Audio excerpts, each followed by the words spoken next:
Remove both front tires. Unbolt the 19mm castle nut on outer tie rod ends. Make sure to break the jam nut on the driver's side here. Bang steering knuckle until the bolt becomes loose, being safe not to hit the castle nut. Detach the outer tie rod ends from the steering knuckle for driver and passenger sides. Completely unscrew the outer tie rod end from the inner tie rod only on the driver's side. Unbolt brackets holding the fluid lines to the rack.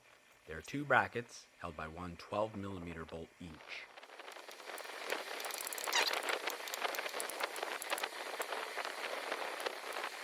Remove both fluid lines coming from the rack using a 17mm wrench.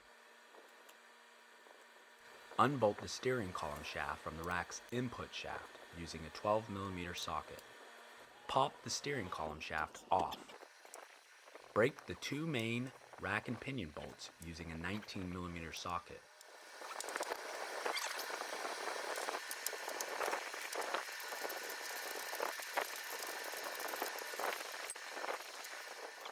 Slide the rack out towards the passenger side until the driver's side inner tie rod clears the frame, then pull it down and out on the driver's side.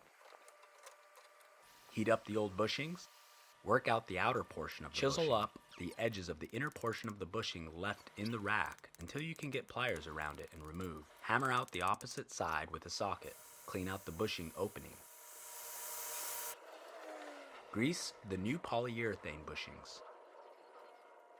Also grease the metal sleeve which goes into the bushing. Push the polyurethane bushings in by hand. Clamp the metal sleeve in using a C-clamp or large pliers. Slide the rack back into position. Reattach the steering column shaft. Bolt the fluid line brackets back onto the rack. Tighten the fluid lines. Torque the rack bolts back on. Screw the driver's side outer tie rod back on. Reattach the driver and passenger side tie rods to the steering knuckle. Slowly fill the power steering fluid reservoir with Dexron 2 or Dexron 3 ATF fluid. Make sure not to use the actual power steering fluid.